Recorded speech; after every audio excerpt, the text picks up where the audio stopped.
all. Hope you all are doing very good. So today, students, we are here again with a new chapter of class 4th, which is chapter number 6, Soils and Crops of India. So India के different types के soils and crops के बारे में आज हम discuss करेंगे कि किस टाइप के क्रॉप्स को किस टाइप की सॉइल में ग्रो किया जाता है, वो उसके लिए क्यों बेनिफिशियल है, क्या उसके फीचर्स है, and many more things. Okay, चलो. So let's begin our chapter. See, nature has provided our earth endless things. These things like air, water, forest, soil, etc. fulfill our daily requirements and are called natural resources. Soil is one of the most important natural resource that produce cereal, fruits and vegetables. Thus, we can say that all living things being directly or indirectly dependent on soil for food. So, हमें पता है nature ने हमारे अर्थ को बहुत सारे resources provide कर रखे हैं जो कि हमारे लिए बहुत बेनिफिशियल है. Okay, such as air, water, forest, soil, ये सभी क्यों हमारे लिए बेनिफिशियल हैं? क्योंकि ये हमारी डेली रिक्वायरमेंट्स को फुलफिल करते हैं, इसीलिए हम इन्हें नेचुरल रिसोर्सेज कहते हैं. नेचुरल रिसोर्सेज क्यों है? बिकॉज ये नेचर ने प्रोवाइड किया है. रिसोर्सेज क्यों है? बिकॉज ये हमको हमारे लिए बेनिफिशियल है. ओके, अब उन्हीं नेचुरल रिसोर्सेज में से सॉइल भी एक बहुत इंपॉर्टेंट नेचुरल रिसोर्स है बिकॉज इसके through serial, foods and vegetables produce किए जाते हैं. सो हम ये कह सकते हैं कि सभी लिविंग बींग्स डायरेक्टली या इनडायरेक्टली किसके ऊपर, सॉइल के ऊपर डिपेंडेंट है, क्योंकि सभी लिविंग बींग्स को फूड चाहिए और वो फूड किसके थ्रू ग्रो होगा? कहीं ना कहीं सॉइल के थ्रू ही ग्रो होता है. तो सॉइल क्या है? सॉइल अपर मोस्ट लेयर है किसके? हमारे अर्थ क्रस्ट की. ठीक है. सॉइल का फॉर्मेशन कैसे होता है? By breaking up of rocks by the action of natural agents like rain, wind, heat, etc. and composed of many substances including many minerals, renowned of plants and animals, water and air. जब हमारे जो rocks का break down होता है किसके action की वजह से? कुछ नेचुरल एजेंट्स की वजह से, लाइक रेन, विंड, हीट, इनके एक्शन की वजह से रॉक्स क्या जब स्लोली ग्रेजुअली क्या ब्रेक डाउन होते हैं एंड तब जाके 1000 of years का टाइम लग के कहीं जाके सॉइल का फॉर्मेशन होता है. ठीक है. उसके अलावा सॉइल के अंदर बहुत सारे सब्सटेंसेस हैं like minerals, remains of plants and animals, water and air, ये सब भी सॉइल के अंदर प्रेजेंट होता है.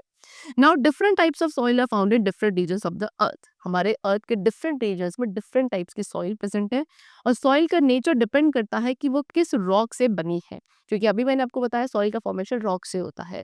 सो कौन सी सॉइल किस रॉक से बनी होगी उसी तरीके का उसका नेचर होगा.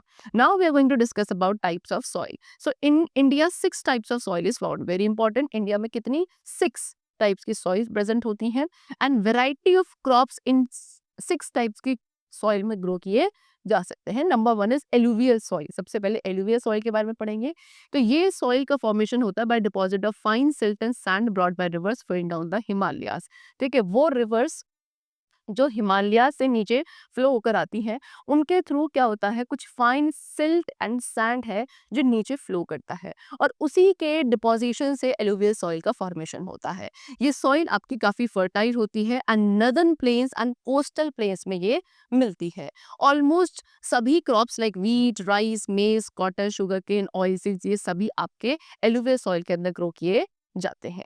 Now next we come to mountain soil. This soil is formed of clay, sandstone and pebbles and has a large amount of humus. ठीक है. ये soil आपके clay, sandstone and pebbles से मिलकर बनती है और इसमें अच्छा खासा amount of ह्यूमस प्रेजेंट होता है. मेनली कहाँ होगी? Mountains of Himalayan region. Himalayan region के जो माउंटेन्स होते हैं वहाँ मेनली मिलती है. ये किसके लिए बेस्ट है? For growing apples, apricot, rice. Okay, इनकी क्रॉप प्रोडक्शन के लिए बहुत अच्छी है. And by cutting steps into the slope of hill crops. ठीक है. हिल इस तरीके से आप देख सकते हो, इसको आप टेरेस फार्मिंग कहते हो. इसमें क्या किया जाता है, जो हिल के स्लोप्स होते हैं उनको ऐसे स्टेप बाय स्टेप कट कर दिया जाता है और फिर इसमें क्रॉप्स को ग्रो किया जाता है like wheat, maize, rice, potato. And इस टाइप की फार्मिंग को हम टेरेस फार्मिंग कहते हैं. चलो, now next we come to black soil. Black soil कब फॉर्म होती है? Because of volcanic lava. Volcanic lava की वजह से ब्लैक सॉइल फॉर्म होती है. डार्क या ब्लैक कलर की होती है और इसमें quality of retaining moisture even during the dry season. इसके अंदर क्या क्वालिटी है कि मॉइस्चर को ड्राई सीजन में भी अपने अंदर होल्ड करके रख सकती है. मेनली आपके डेक्कन प्लेट्यू रीजन में प्रेजेंट होती है. Clayey in nature. कैसे नेचर की होती है? क्लेई नेचर की होती है एंड बहुत बेस्ट होती है for growing cotton, sugar cane, onion, wheat and some fruits. चलो, now Next is red soil. Red soil is formed from rocks like granite and rocks having presence of iron oxide. Granite जो rocks है या फिर ऐसे rocks जिसके अंदर iron oxide present होती है, उन रॉक्स की फॉर्मेशन से, उन रॉक्स से बनकर मिलती है क्या, हमारी रेड सॉइल। ठीक है, इसका कलर जो है वो रेडिश कलर होता है, इसीलिए इसको हम रेड सॉइल बोलते हैं। ठीक है, ये आपकी this is hot, so fertile and found in hot and dry parts of the southern and eastern parts of the Indian peninsula. ठीक है, ये इसका जो नेचर है काफी हॉट होता है और काफी फर्टाइल सॉइल होती है, हमारे इंडियन पेनिनसुला के हॉट एंड ड्राई पार्ट्स में मिलती है, उसके सदर्न एंड ईस्टर्न पार्ट्स में यूजुअली। इसको फर्टाइल बनाया जाता है by adding fertiliser and manure. Fertiliser and manure add करके इसको फर्टाइल बनाया जाता है। ज्वार, बाजरा, ग्राउंडनट, टोबैको, ये सभी इस सॉइल के अंदर ग्रो किए जाते हैं। Next is laterite soil. ये सॉइल आपकी कहाँ मिलती है, in high altitude area and region where it rains heavily. ऐसी जगह जहाँ बारिश बहुत ज्यादा होती है या जो हाई ऑल्टीट्यूड के रीजन्स होते हैं, वहां पे आपकी लेटराइट सॉइल का फॉर्मेशन होता है। ये मेनली कहाँ, जो वेस्टर्न घाट के हिली एरियाज हैं या छोटा Nagpur plateau and some parts of north eastern states में ये वाली सॉइल मिलती है मेनली। ओके, दो इट इज लेस फर्टाइल, इतनी ज्यादा फर्टाइल नहीं होती है, लेकिन फिर भी T, coffee, rubber and coconut इस सॉइल में प्रॉपरली ग्रो कर सकता है एंड इस सॉइल को ब्रिक्स बनाने के लिए भी यूज किया जाता है। Now next we come to desert soil. Desert soil name से ही सजेस्ट किया जा सकता है ये सॉइल सैंडी नेचर की होगी और जो राजस्थान के थार डेजर्ट है मेनली वहां प्रेजेंट होती है, कुछ गुजरात के पार्ट्स में भी प्रेजेंट होती है ये वाली डेजर्ट सॉइल। ये ज्यादा वाटर होल्ड नहीं कर सकती है, इससे ये ना फर्टाइल भी नहीं होती है, लेकिन crops can be grown with the help of irrigation और फर्टिलाइजेशन। लेकिन फिर भी इस सॉइल के अंदर क्रॉप्स को ग्रो किया जाता है, किसके थ्रू, फर्टिलाइजेशन के थ्रू या इरिगेशन के थ्रू। कौन से crops, dates, maize, millet, bajra, ये कुछ क्रॉप्स है which are grown in this desert soil. Okay, चलो Now next we come to soil erosion. Soil erosion के बारे में पढ़ते हैं. As soil is highly important resource for us, loss of soil or lack in its fertility affects the growing of plants and crops and in turn the life of living habitats on the earth. Soil हमें पता है काफी important resource है हमारे लिए, तो soil का जो लॉस होता है या फिर उसकी जो फर्टिलिटी में जो कमी आती है, उससे क्या प्लांट्स एंड क्रॉप्स की जो ग्रोइंग है उस पे इफेक्ट आता है, वहाँ उस अर्थ पे जो लिविंग हैबिटेट्स रह रहे हैं उनकी लाइफ पे इफेक्ट आता है। ठीक है, रनिंग वाटर या रनिंग विंड जो है वो क्या करता है, टॉप सॉइल जो होती है उसको रिमूव कर देता है। टॉप सॉइल सबसे ज्यादा फर्टाइल सॉइल होती है, इसमें सबसे ज्यादा ह्यूमस कंटेंट प्रेजेंट होता है, लेकिन बहुत तेज हवा या पानी के बहाव से ये टॉप सॉइल क्या होती है, रिमूव हो जाती है, जिसको हम सॉइल इरोजन कहते हैं। It is cause by natural and human activities. अब soil erosion natural human activities के थ्रू होता है। कुछ नेचुरल एलिमेंट्स है like wind, rain, landslides, glaciers, ये सॉइल इरोजन कॉज करते हैं। सोशल एक्टिविटीज जो है, जो नेचुरल फोर्सेस को जो नेचुरल फोर्सेस होते हैं सॉइल इरोजन के रिस्पॉन्सिबल, उनको असिस्ट करता है, जैसे कि overgrazing, deforestation, improper farming methods, ये सब नेचुरल एक्टिविटीज के साथ क्या एक तरीके से